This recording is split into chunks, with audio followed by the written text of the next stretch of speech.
Good morning. This is Jerry John. and we're the Mindfully Gay guys Yes. on the Mindfully Gay podcast. That's us. And looking forward to our conversation today. Here we go. And we always go through this process of trying to figure out a topic, and I was looking at our list and the feedback that we've gotten from folks, and I was just telling you, sometimes I notice people will make interesting comments on our pages, and I think, gee, that wasn't a very nice thing to say. Or that was a very nice thing to say. Right. And it got me thinking, as a therapist, especially working with people who are just trying to figure out and navigate their life as a queer person, that there's a perception and perhaps even some reinforcement that maybe we could all do better at being nicer to each other. Amen. Amen. And so I said, John, and you said, what? And I said, maybe we should do a session on kindness. Just kindness. I totally agree. I think this would be a good topic to discuss. So here we go. I have nothing to say. And I have nothing to say.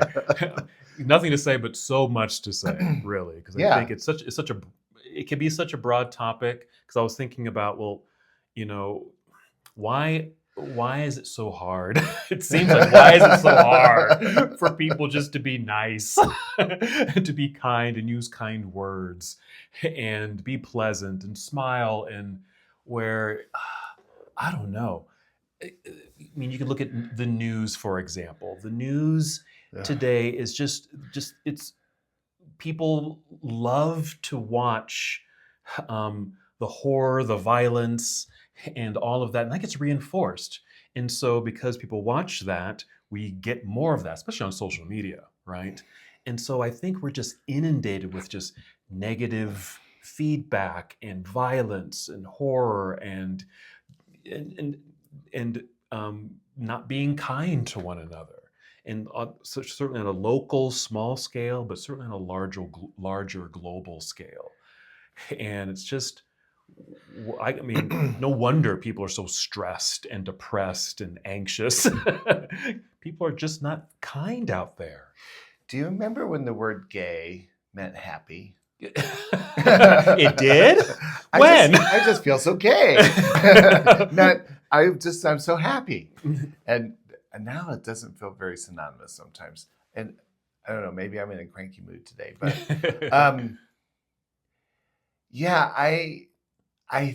here's one thing I've noticed. Like, I know I've been in public events where I've seen people that I've crossed paths with on social media, the apps, the gym, right? And I think Utah is peculiar. Like, I grew up in Michigan in a rural area, but when you drove down the street, when you saw people in the yard, you waved.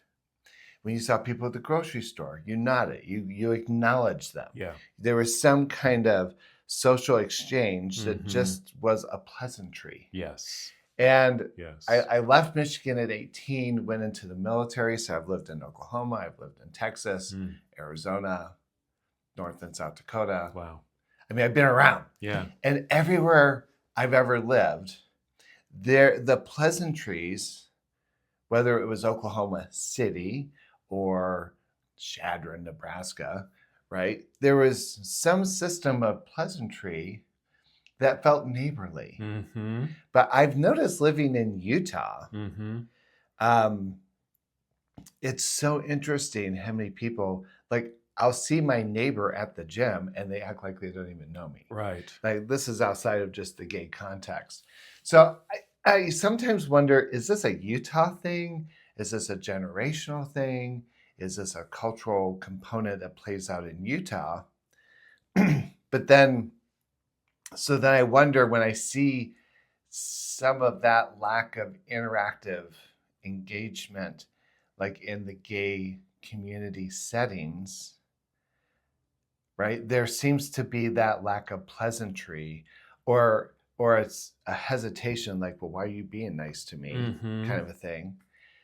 But then what brings people to the retreats is the sense of alienation and isolation. Yeah. And so when they show up, I notice at the retreats, at least in those small pockets, we create this circle of intimacy, if you will. Right. And people make the connections. Yeah. And so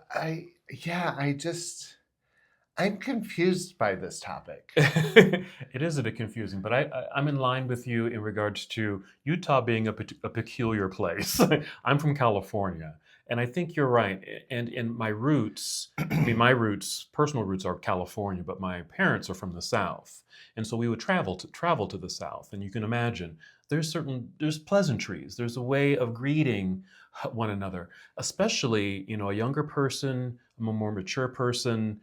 A respect for elders. It's things like that. Yes, sir. Yes, ma'am. Things like that. Just part of the culture. And I saw a little bit of that in California growing up. Just regular pleasantries. And it seemed like, when I moved here, and I've been here over 30 years now, something shifted because I really did feel at one point that there were those pleasantries. There'd be just a good morning or an acknowledgement of a stranger in the grocery store or a nod or something. Because I remember telling people are very nice here. People are genuinely nice here. And I think they are. But something seemed to have shifted. For those of you who can't see the look on my face. I mean, there seemed to be that, that order of pleasantries, in the neighborhood, at the store, and things like that. And even when I had to do business, like at the bank or something, or people just seemed nice, and that made me feel very comfortable in being here. But it seemed like something shifted. Maybe, I don't know, social media, COVID. I think those are big impacts in regards to how we maybe socialize with one another and maybe have those pleasantries, because I don't see them anymore. It's blank stares. It's stone-faced. That it's like they're asking you, like if you say, "Hey, good morning," or "How are you?" It's like, why are you asking me that? Okay. Or it's why like, are you talking to me? They look at you suspiciously. It's Yeah. like, I didn't ask for your wallet. Yeah. Right. And interesting, because I knew that we were going to talk about this, and I was at the gym this morning, and I was just changing. I was in the locker room and I was changing. For most of us, that's last night. Okay. I was changing, and there was someone just near me at my locker, and he was doing his thing. And so I was thinking about this topic and thinking, why not I just say hello? Just say hello, John. And so I did. I said, "How are you this morning?" And he kind of looked and went, "What?" I said, "How are you?" "Fine." And that was it. Like, well, at least I broke the ice. I think if both of our asses are going to be hanging out in the locker room, potentially clashing against each other as we put on our underwear, the least I can say is good morning. Yes, right? Come on. But, my line in the gym is, "So how was your workout?" Yeah. And most of the times, it's interesting. I'll sometimes zero in on that person who looks like they're the most distant. Mm. And if they happen to be, I'll say, "Hey, how was your workout?" And sometimes I'm really surprised. It's almost like they're waiting for someone to talk to them. Yeah. But then there's always the ass. Yeah. I think it's almost two ends of the spectrum. It's like, yeah, that person maybe they were just waiting to be talked to, or just that they couldn't break the ice and they're hoping someone else will, and you do. And then, "Oh, hey, yeah, mine was great." And you start having a conversation. And then you seem like you get the other end of the spectrum sometimes, where it's deadpan, nothing. Sometimes I even get no response. Well, that's what blows me away. It's like, even if there's just no inclination to want to be connective, the thing that drives me is I'm at least going to be polite. Yes, polite. Polite. For those of you who don't understand that word. Polite. It was something that was driven through my brain quite a bit growing up. Yeah, so yeah, lots of examples of these interesting dynamics. Right. Hopefully people listening are relating to this. Yeah, maybe you listener you've had experiences like this, and where have they been? What have they been like? I have lived in my neighborhood 6 years now, 7 in August. And the only neighbors we really know live directly across the street from us. Right. The two on either side are friendly, and they're older, so they kind of stay to themselves. Sure. But I mean, I will look for opportunities if they're in the yard. I'll just say, "Hey, good morning," and your flowers are looking nice, and shovel your damn sidewalk, something like that. Yeah. Right. But it's interesting. I've always lived in a neighborhood where I've kind of known most of the people on my street, and never in Utah. And, Bruce, my husband, he's Mr. Congeniality of the neighborhood. He will not be ignored. And he's always like, "Why are you so unfriendly to people?" I'm like, I am being friendly, but they started it. It's just, I guess the big question is, what would happen if you just responded with a polite good morning back? Yeah. What's the fear, or what's the obstacle that doesn't allow you to break that stone face just to say hello? Is that so hard, or is that I'm genuinely asking that question. What's going on, people? Well, and I do think there's a bit of an artificial world that's gotten in our way. I think social media. I'll give you an example. I'm listening. I'm reading Cher's memoirs. Oh, wow. And it's fascinating because I grew up on Sonny and Cher. Oh, yes, me too.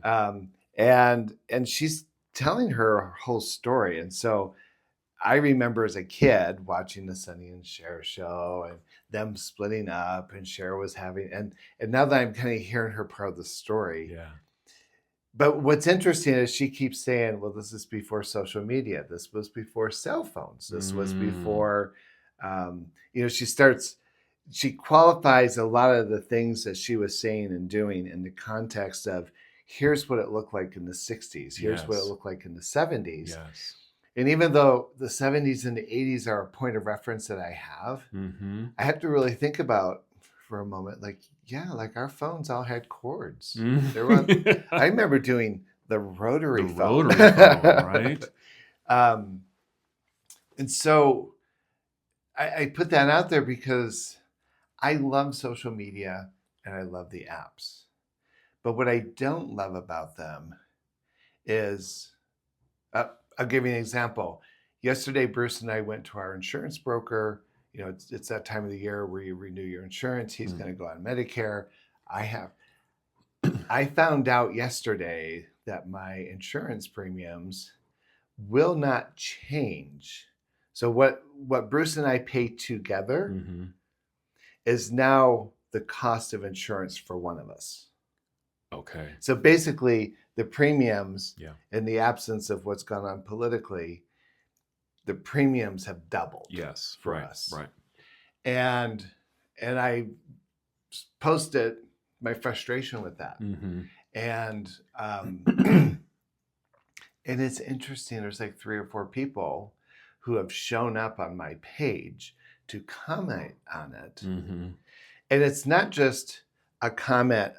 I appreciate dialogue across differences, but this is a dialogue. This is bombastic ugliness, kind of meant to put me in my place for the opinion. And I think social media in particular has kind of emboldened us to like it just what social media shows me is how clearly inadequate we are in the processes of dialogue. Yes, I agree. And then if I go to the apps, right? Like if people hit me up on an app, I may or may not be interested, but I can still be courteous. Exactly. And I'll say good morning. Mm-hmm. Or if someone shoots me pictures, um, I may not, say I'm interested, but I'll just say, hey, looking good. Mm-hmm. I'll try to be polite. Exactly. Um, I don't think I lose anything in that No, absolutely dialogue. not. I feel guilty if I ignore someone. I do too. Yeah. Yeah. Uh, there is something very interesting. It's interesting that you're, listening to Cher's memoirs, and she, I mean, because she's been around for many decades, can pretty much document as things shifted in the media format, right? And we can certainly attest to that as far as social media, cell phones, all of that, right? And so, and it's interesting with social media, even something like I don't know, like a Facebook or I guess even like TikTok or Instagram, I don't know. Where I'm gonna use Facebook as the example because it seems like people can, you know, will kind of just type out what they're feeling and just their thoughts, and and I've got so many thoughts in my head about that, but they'll type out how they're feeling, maybe a frustration or an anxiety or something. And it seems like, in my head, I would see that, oh, is that a person, maybe reaching out and needing some assistance or some to engage in a dialogue to help them through this situation, et cetera, et cetera. That's where my head wants to go. But it seems like, as you document or just stated, the comments can be quite mean actually, and they come at that person and degrade them maybe, or I don't know. It just doesn't seem nice. It seems mean to me, and then it can be this whole back and forth. And so that's actually one of the reasons personally why I stay away from that kind of posting on social media, particularly Facebook. If you see my Facebook page, it's just here's my yoga classes for the week. That's what I'm posting. But I have to agree, like with the apps, as far as the social apps, um, hookup apps, I'm treating that situation as if I'm actually in front of that person having a conversation. And they came up to me and said, hello, Yeah. good morning, or whatever it is. I'm going to respond, more likely. I try to at least. Oh, good morning, and then engage in a dialogue. I try to see that as like I said, just imagining that if this was a real situation where we saw each other in person, this is what I would be saying to you. It's like a And virtual bar. it really is. Rather than maybe getting ghosted or ignored and all that kind of stuff, which also can happen on those social apps as well. So it's just very interesting how I think some apps, like a Facebook, for example, have turned into places just to kind of drop an opinion and even kind of point fingers and just kind of be kind of mean, to other folks. And I think part of that is the anonymity of that, where if, let's say you didn't know me and I'm posting something and it's opposite of what you're stating in your post, but you don't know me and I don't know you, eh, for me as that poster of the mean comment, I feel safe because, well, they don't know me. I can say whatever I want. And I think there's a lot of that, though. There's a lot of that kind of. I wonder what it takes. One of the things I like about what the guys are doing with Morningwood is they confiscate phones. Yes. And we've tried to set some boundaries with phones at our retreats, but there's an interesting dependency, and I know I have one, around having access to the phone, the camera, right? And my thought is how systemically we've been nurtured and socialized Mm-hmm. to have distance. And then when you get into, so that's like the immediate consequence. And if you back up, like what's happening, as much as we hate what's happening politically, it is an echo of what's happening socially. Absolutely. They're just as disconnected Yes. as we are. Right. Everyone's serving their own self-interest, Mm-hmm. right? Mm-hmm. And then, Yeah, let me just interrupt for a second because yeah, it seems like we're all in our, because I have that anonymity, I'm in my own little bubble and you're in your own little bubble. And so everyone's just interacting. That's how we're kind of behaving, just in these little secular, individual bubbles that don't really intersect. do you know on Tuesday, I'm part of this group. It's called One Table. Mm. And Bruce used to work for this woman who was a well-known caterer. She retired. And in her retirement, she's kind of created this nonprofit. And she goes into high schools and they create kind of like this dining experience.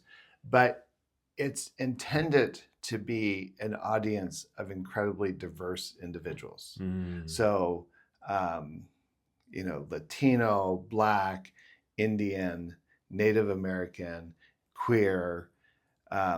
It's meant to be and so we each have tables.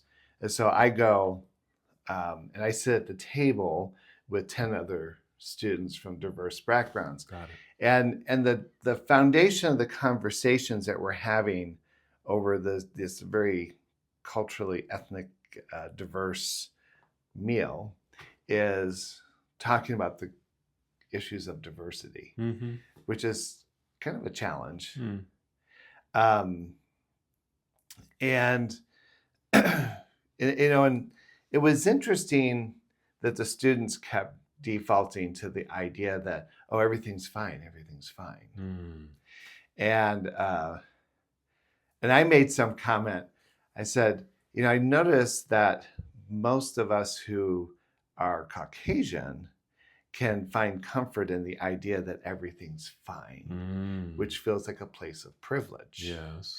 And I'm just wondering, is that just me or is there any truth to that? Mm. Well, about 5 students, but yeah, you're right. Oh. Like they heard that and Yes. it gave them permission. Got it. And one of the conversation pieces that came up was the challenges of talking about diversity instead of assuming, oh, we all just have very homogenous kinds of ways of thinking, Mm-hmm. right? What's the hesitation in amplifying marginalized ideas of seeing the world? And very quickly, everyone defaulted to, oh, well, COVID did this to us. Mm. Right? COVID kind of put us in our own bubbles. COVID keeps us from keeping our opinions to ourselves. And actually, it was my co-facilitator that kind of jumped on that. I'm like, oh, wow, we give COVID a lot of credit. And I noticed even in our conversation, right? It's like COVID did this to us. And I guess I want to unpack that a little bit. Sure. Because is COVID the reason we tend to exercise bad behavior? Is COVID the reason why, was it really that terrible? I guess I see it as just this other little factor that reinforced this disconnect, because I think something was already happening politically in the world, in our nation, around that time as well, and then that happened, and I think it just reinforced kind of that kind of behavior as far as diversiveness and or divisiveness and disconnect and disagreeing with one another and that kind of thing. And I think we also got out of practice with being social, Mhm. in person. And so I think when we came back and could, meet at the mall together or we're at a restaurant or something, I think we were just a little out of practice. And with this underlying political stuff, I think, just personally, I became a little nervous about what I could speak about in public, because I didn't want to, ruffle any feathers in case someone might kind of explode or get at me or, that kind of thing. And so that was my response Mhm. to, certainly coming back into the social climate, having that political underlying stuff that was going on, especially racially as well, um, and then that the impact of what COVID did to us socially. What do you think? Mm. Is that still putting a lot of Well, look, I used to challenge my students about this. I often argued because at that time Trump had been elected, right? and I said the problem isn't Trump. No, What Trump did is he opened the door for what was already there. and Yes, gave it voice and power. yes, And um, I agree. and so I kind of wonder if we do the same thing with COVID, Mm, like mm, how we interacted with each other before the apps. I don't know was any better mm, than with the apps, mm. other than I think the apps kind of amplified that meanness, if you Yes, will. yeah, And so, I get that. Mm-hmm. I was thinking, I went to this event. I've been to a couple events here lately, and there's this guy that I've been talking to on Scruff. We have great conversations. We engage with each other. We banter. It's fun. It's never really like gone into like a sexual thing. It's just kind of been just like this interesting banter. And there's similarities that we share, but it's interesting when I have seen him in public, Mm-hmm. he absolutely pretends like I'm not there. Wow. And there's a couple of times where I've thought to approach him, Uh-huh. and the nonverbal is so clear to not. Wow. And I think that's a dynamic that I see and I hear people report back to me that they've experienced. And I think and my first thought is how incredibly juvenile that sounds. Mm-hmm. Like that's something they do in high school. Yeah, junior high. That's junior high behavior. Usually they mature out of it by the 9th grade. And I know there's like this there's interesting power in clicks, right? Yes, yeah. Like there's people kind of find their spaces Mm-hmm. and it almost becomes very territorial. Right. And I'm just making an observation. I'm not even sure how to think about that. Or I'm not sure I even understand it from a social psychological lens, Mm-hmm. other than is this like delayed developmental processes and we're working through our adolescence at 30 and 40? What? Yeah. I think I'm same as you. I've come at a loss. I was actually kind of about to lean in. It's like, well, what's the answer to this? Or what's your take on this? What's happening there? Yeah. But I'm kind of sitting in that same confusion box with that, like, what is that? Why why the total standoffish attitude and acting as if you don't exist or they don't know you? It just baffles me. It really just baffles me. And it becomes very it's disarming. Yeah. Because what I hear people saying frequently is they know there's a better way to respond to stuff like that, or that they could maybe be above that. And yet I have felt kind of disarmed, like, oh wow, like what did I say something? I Mm-hmm. immediately start doing some inventory about, well, what's wrong with me? Yeah. Right. And Mm-hmm. Mm-hmm. And I only share that because I think it's a shared reaction. And I think part of what happens then is if I feel like I'm at the rejected end of that, then I start to rely on stereotypical ways of understanding it. Oh, you think you're too good for me, or you whatever reason I don't qualify in your eyes. Yeah. Right. Yeah. So we personalize it, and then I see That's when they come to my office. Right, I'm like, I don't know what to tell you. right. Um, Yeah, I get caught in that loop too. If I have that kind of interaction, and I certainly have, where online we've been discussing or talking, conversing, and I see them in person, and I'm rejected, air quotes, right?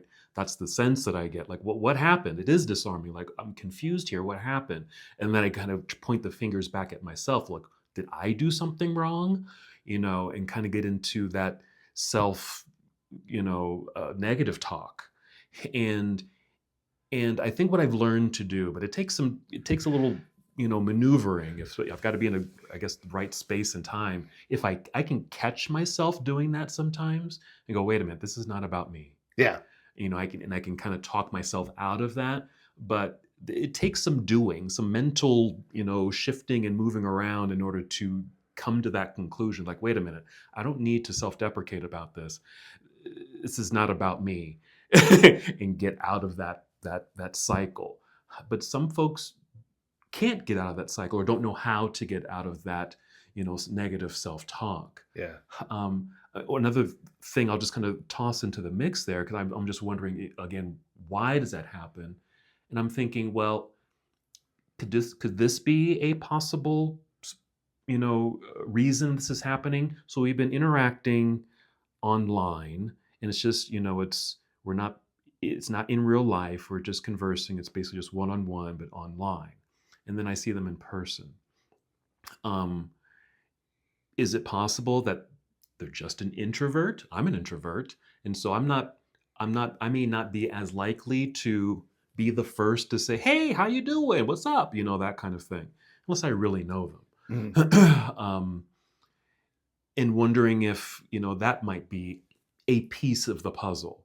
Just an introvert and just a little shy in public. Mhm. Maybe that's a factor. Yeah. I have to wonder. Um, I wonder if we as a community genuinely care about each other. We get very committed to causes. Yes. We're going to take on marriage equality. We're going to take on uh, um, HIV prevention, Mm-hmm. and we're going to take on homelessness and the youth issue. Like, we'll take on causes, and we'll be very passionate about it, which is great.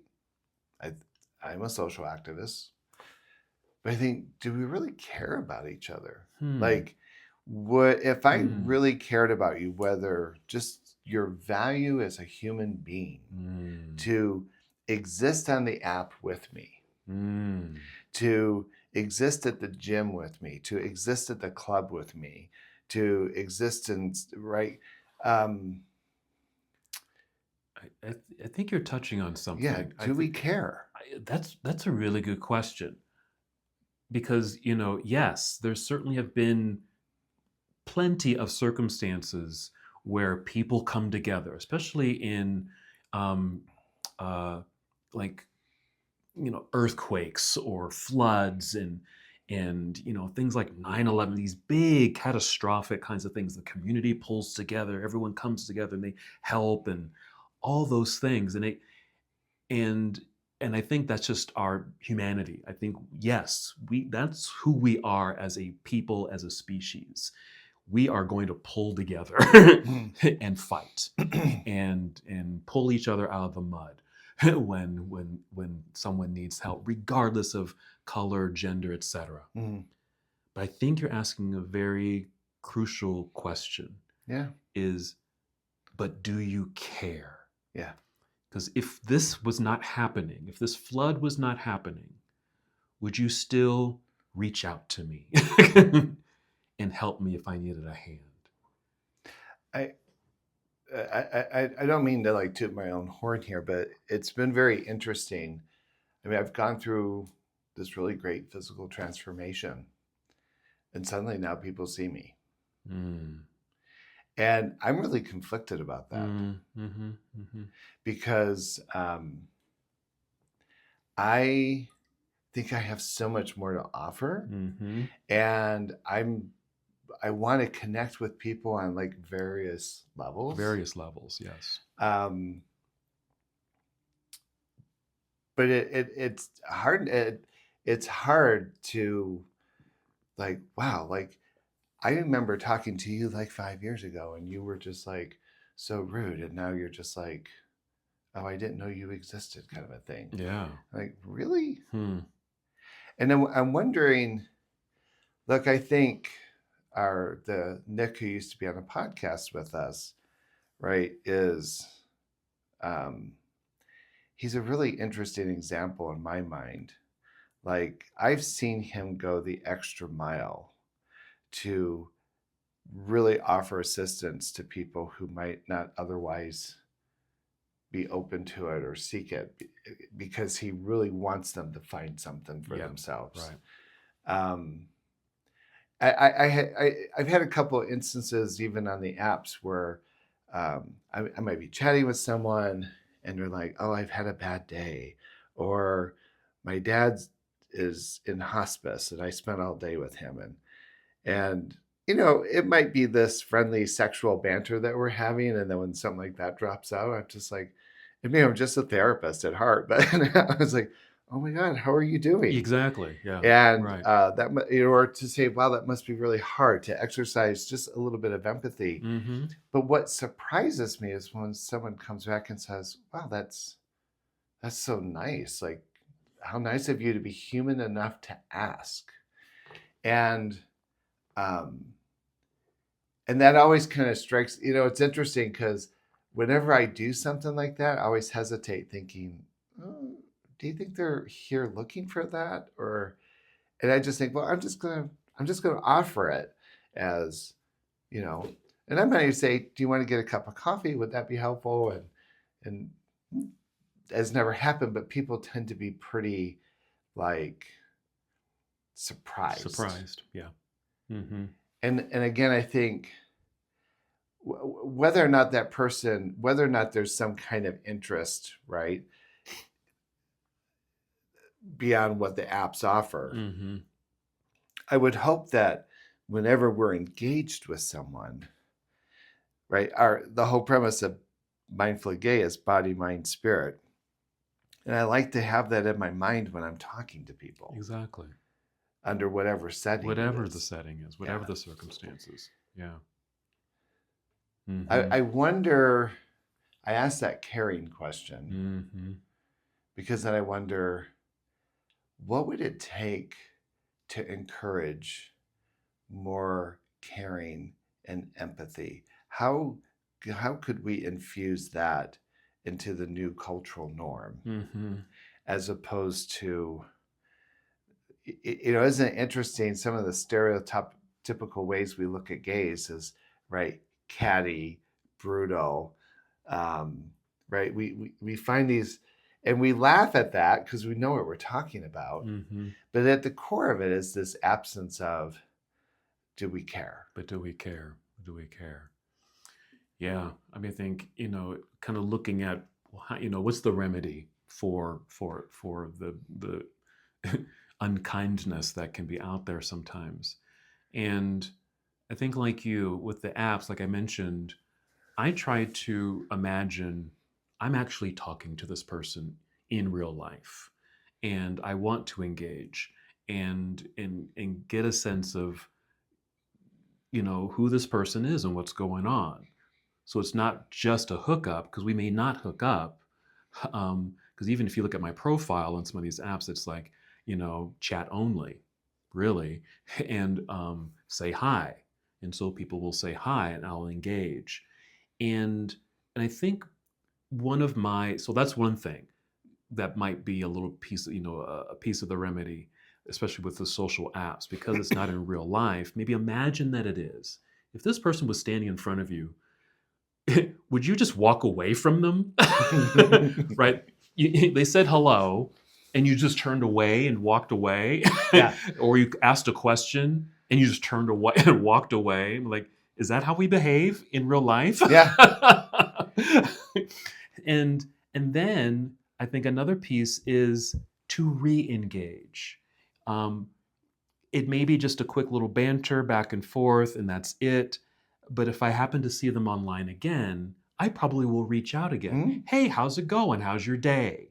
You know, and I get some people that I think they're just are surprised too. Yeah. They're not expecting, the re-engagement or for me to like lean in and, hey, how you really doing? Are you okay? Hmm. Kind of a thing. And I think they do appreciate being listened to, air quotes. Um, but I don't think it's what's expected, especially Yeah. on an app. I will go back if I know somebody's like downloaded something pretty heavy. And if I see them a couple days later, I'll say, "Hey, how did that work out with your dad?" Yeah. And they're like, "Oh." Oh. It's like that's kind of what life used to be like. Right? Yeah. Yeah. Yeah. Yeah. I'll even do little things. Um, I'm going to give my secrets away. Hmm. But I do this not only on the social apps, on the hookup apps, but even just in my phone and contacts. Because there's a note section. I go make notes in the note section, and oh, Jerry's birthday is tomorrow. um, he likes this, he likes that, or we had a discussion about this, and so I can use that as reference, and I'll do that on the apps as well. I'll I I'll make some notes what their name is, especially if they're not using their real name, and if I got their real name, I'm going to put their name in the notes, Hmm. and when we even first chatted and what we chatted about, so that I can re-engage. Because I think there's a sense of, at least for me, if I was on the receiving end of that, it's like, oh, I think that's a demonstration of caring. It's a demonstration of um, being acknowledged. They acknowledged me. I was real to Yeah. them. Do you know in fact I should talk to you about this later, but I've been chatting with this guy probably for like a year, just banter back and forth. Sure. And uh it's so I just asked him, "Hey, what are you doing?" "Oh, I'm getting this property ready." Mm-hmm. I'm like, "Oh, are you a real estate agent?" And I knew he's a real estate agent, but I thought it was residential. Mm-hmm. But he does office space. Oh, wow, cool. And I said, "Oh, where's the space at?" And he told me where it was at. And I'm like, um, and I was serious, as you know. Yeah. And I said, "Wow, I'd really like to see this space because I've been looking to make a change." Right. And so we met and looked at the property. It wasn't suitable for what I needed, but like he now knows I'm in the market, Mm-hmm. and we've never connected or anything other than kind of at that social level. Right. I happened to see him at Leather Pride. Now he was polite enough, and he responded back Mm-hmm. when we said hi to each other. Mm-hmm. And then I'm thinking, there's this other guy, again, somebody who I've seen for years, and we've bantered back and forth and did like virtual teasing back and forth. And he asked me what I was doing. And I said, "Well, I got this chair in my office. It's so uncomfortable. I need to find like a therapeutic chair." "Oh, well, I work at this furniture company." I said, "Really?" He goes, "Yeah, we have and he started sending me pictures of these different kind of chairs. Yeah. And so at lunchtime, I went down to the store, Right. and he made a sale. There you go. And it is an excellent chair for what I need. Wow. And but I thought how nice it was to be able to kind of have like these other levels of connection Mm-hmm. that led to us supporting each other. And Right. frankly, I have picked up a lot of clients. I mean, I run kind of stealth on those apps, but I'll tell people that I'm a therapist or a counselor. I tell them what I do, and they have referred so many friends to me, Mm-hmm. Right. Yeah. right? And so, but it's all been like a byproduct of politeness, Mm-hmm. friendliness. Some of these guys, there's probably not mutual interest like at a sexual kind of level, but there's a mutual level of relatedness in terms of friendliness and connectedness. Mm-hmm. And I think the reason I wanted to talk about this a bit is I try to be really super optimistic. I have a lot of faith in our community. I have a lot of faith in the potential and the power and the magic that we carry as a people. Mm-hmm. But sometimes I will see 5 to 7 clients in a day, mostly gay men, and the narrative is just so repetitive Mm-hmm. about people feeling discarded, Mm-hmm. dismissed, Yeah. not significant, Mm. and that a lot of the reinforcement is coming with how they're experiencing other men in the community. Yeah. And I don't care how fucking pretty you are Mm-hmm. or how tight your ass is, right? You're just ugly when you're mean to people. Mm-hmm. Ooh, yes. You're just ugly. Yeah. And need a lot of sage. We'd We'd be smudging the ugly away. Smudging all that up. Yeah. Right. Yeah. And and frankly, some of the sexiest people I've met are those who are so comfortable in their own skin Absolutely. that they elude, they Exude. expel, Mm-hmm. love Yes. and kindness Yes. and friendliness. Mm-hmm. And I would love for us to find something vogue in all that, something so. I just, because I come back, if there's been that weird interaction, I always think, wow, I wonder who beat them as a child. No. Right. Oh, yeah. Like, what's the story that motivates you to be cold, aloof, and ugly towards others? Because frankly, those of us watching you can see the pathology, whether you think you're popular or not. We can see the pathology. We're seeing it. We're seeing it. Yeah. But I think you're really, it's not attractive. It's ugly when you see mean people or see it online or whatever. It is not attractive. I get a sense that, there's this, a dark cloud or a sense of heaviness is in their way. It's an obstacle. It's something, whatever it is, that is the origin story for that, is not allowing them to shine in their light. Mm-hmm. And I really pray for them in a way. Like, I hope they're able to break through that. I hope they can break through that and really see their truth as the humans that we are. Because I think, I'm optimistic too. I think we are a species that and we've demonstrated we go in and help. We help, and go for the fight. We just need to turn up that notch of the care, the empathy, and the compassion. We need to turn that volume up and just have more practice in doing that. And it can even just start with the pleasantries. Just be nice. Yeah. Just be nice, because it helps to break that barrier. It breaks through that darkness, and the light starts to prickle through, and eventually it is broken through. That to me is humanity and who we are as a human species.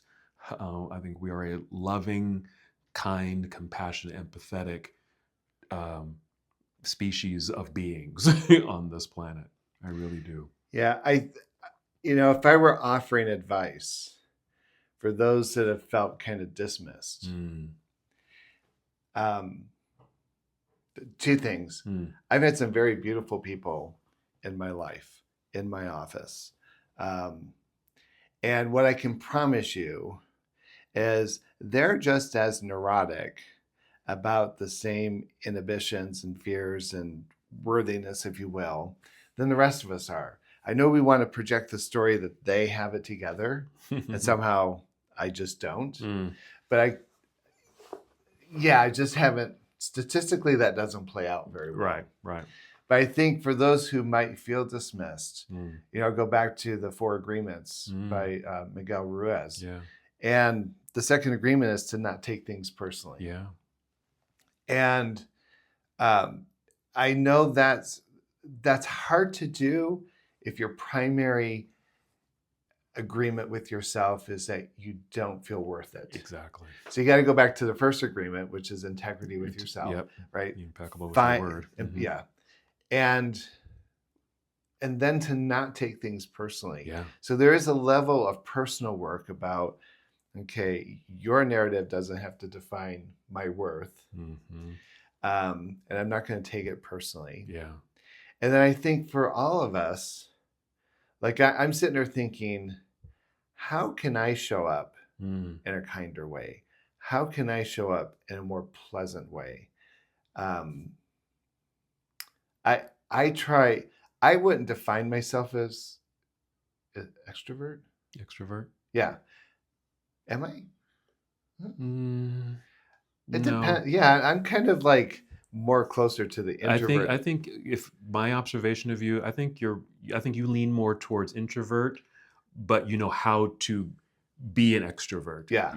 Because of the things, you do social talks and those kinds of things. Yeah. So I know that, like, for instance, the gym, if I just were really, truly authentic, the gym can feel very intimidating for me. There's always someone bigger, more cut, more pretty, right? There's always some kind of narrative to compare myself with. And so I tend to be a little bit more introverted at the gym. But as I'm going to the gym, because I know I'm going to see people that I'm going to recognize or know. And so I kind of prep myself to be uncomfortable and to show up as pleasantly as I can. Yeah. And to laugh and banter and play and I go there to work out and I wear my headphones. But like if someone walks up to me, I'll take a headphone out. I hate it when people talk to me and they have their headphones in. Take those out. Yeah. Can you really hear me? Yeah. But I do try to make an effort. Like if there's 2 or 3 guys changing in the same area, and everyone's just like so quiet, and I was just like, and I'll say something. I'll just break the ice. I don't care. That's where I go to my head. It's like, you know what? If they don't like me, they can go change somewhere else. And I'm just, for me, I just need to kind of break the tension of being in that space. Yeah. Because they're probably feeling it too. Yeah. And what's interesting is how quickly people join in. There's this little guy, his name is Brian, nice little guy. And now every time we're in the locker room, we visit back and forth. How's work? How are things going? Like, I don't see him any other place because he's leaving as I'm coming in, and we just have a little visit. Exactly. Yep. And I didn't even realize he was gay until later. Oh, yeah.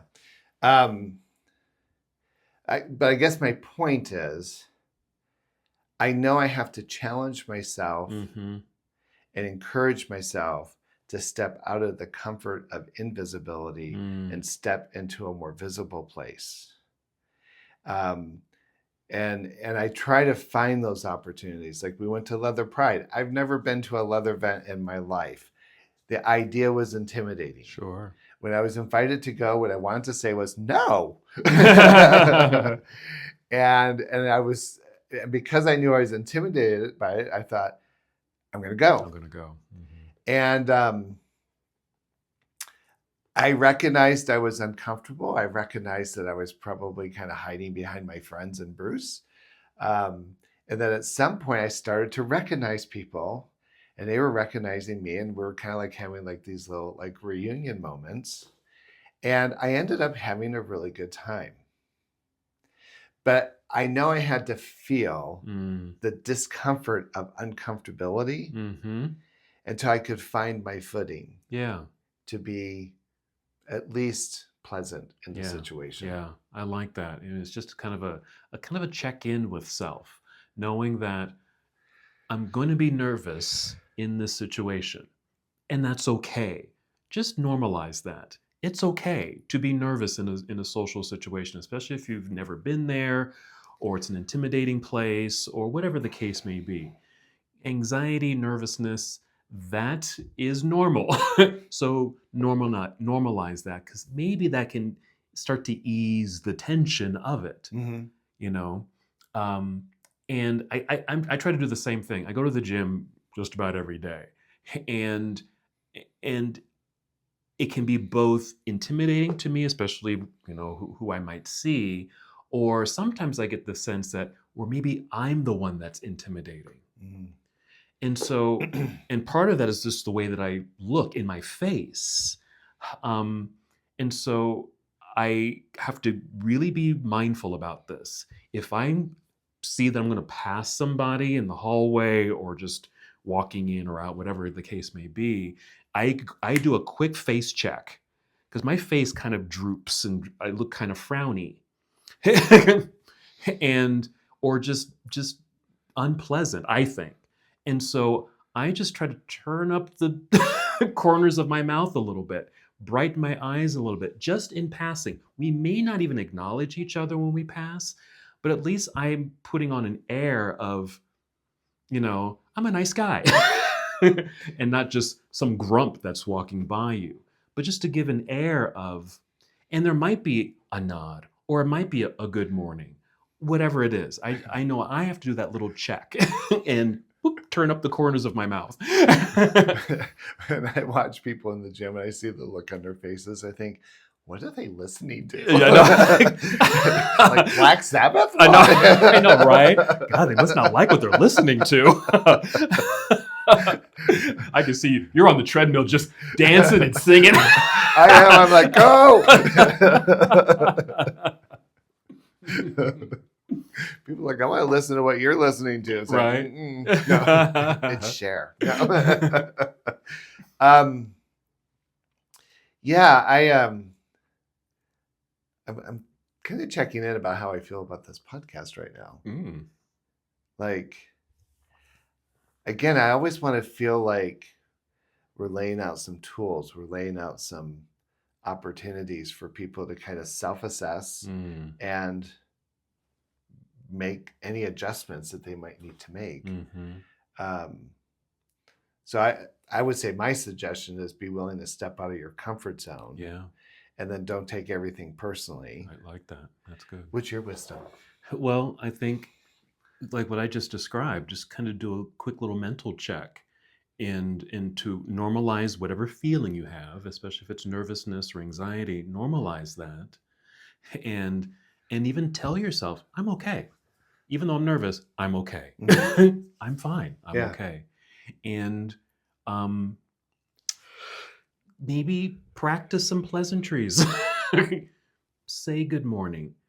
Do the nod. Passing of someone in the grocery store, on the street. It's a good start. What's the pass it forward? Yeah. I think we can do a lot more of that. Pass it forward. Someone does a kind deed to you, pass it forward. Or even start the process. Do a kind deed. There is a ripple effect.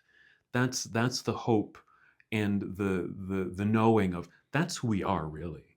That's who we are really. We really do want to help one another.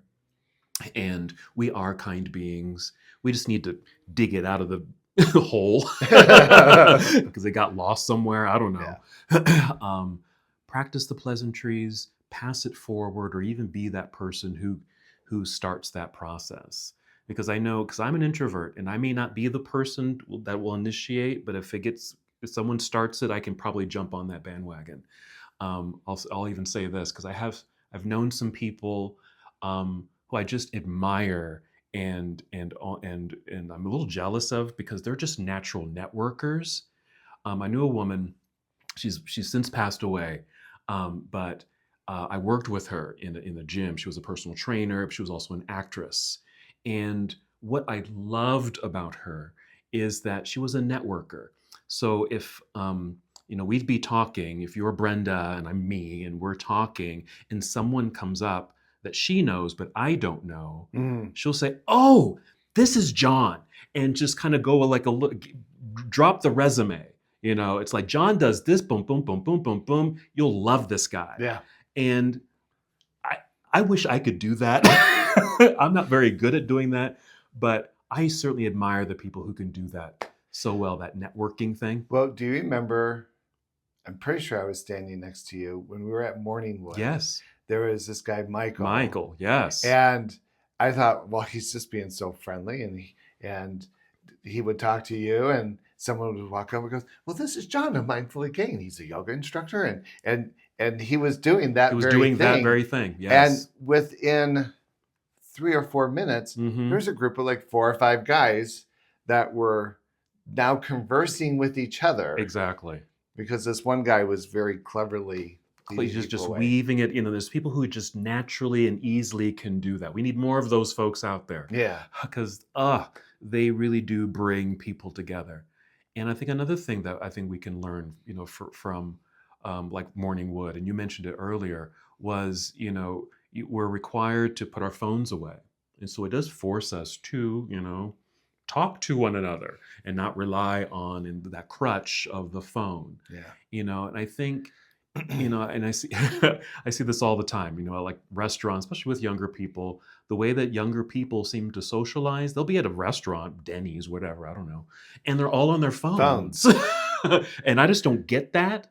That's just me. That's just not my generation.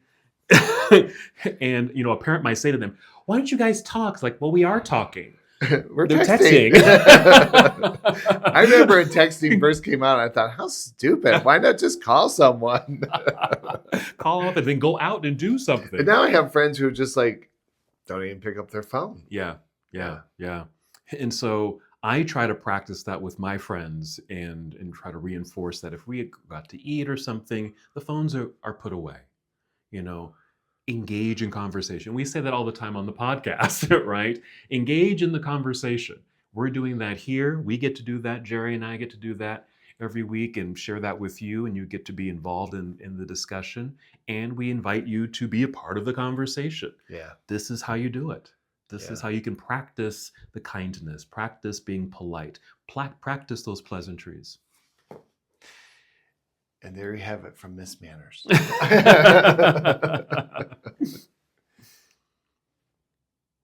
Yeah, I don't know what else we can say. I just kind of attaching to what you had said is, I know we have the capacity. Yes. And now we just need to exercise the discipline. And I would like to think that most people have it in them. I know for me, well, like at that event, the diversity event we were at, there was me and this co-facilitator. And we probably, even though we're supposed to be like a good half hour into this discussion, it was like so painful to get it going because everyone was so hesitant. And the lady sitting next to me, she goes, would you just say something? Like I know you can get this started. Get it going. And it just needed permission to get aired out. And I think that's what we need in our community is more people who are willing to give themselves permission to dare to show up out of the cliches and the stereotypes and to show up more authentically in how they're willing to connect with others. Absolutely. Love that. Love that. So, well, this has been a lovely discussion. I agree, and it certainly could go on and on. We may even come back to this. We may even bring on a guest, to talk about this very thing. Because I think it will come up again. Because I think it's important. It's important. Let's just be kind to one another, everybody. Can we do that, please? Now, next week we have Max, who's our Mr. Leather here in Utah. Absolutely, yeah. Which is interesting because I had a conversation with Max, which, even though I'm, twice his age, I was kind of intimidated. And he was so incredibly pleasant. Oh, I love that. And I think that's another lesson, right? Is I'll project whatever story, right? And by just diving in and be willing to have the conversation or to ask, it was just very interesting to get such an affirmative reaction. Love that. And so Max is going to take us into the deep, dark world of leather. Yay, I'm excited. That should be a wonderful... Polish your harness. I might wear my harness. We I'm a closet leather guy. I've seen your closet. Well, on that note, We want to thank you for joining us today. Be nice to each other yes, and join us next time. on the Mindfully Gay podcast. Thank you for tuning into this episode of the Mindfully Gay podcast. If you enjoyed our conversation today, please remember to hit that like button and subscribe to our channel. This way you won't miss out on any of our upcoming episodes, where we continue to explore fascinating topics and share meaningful stories. Your support means the world to us. See you in the next episode.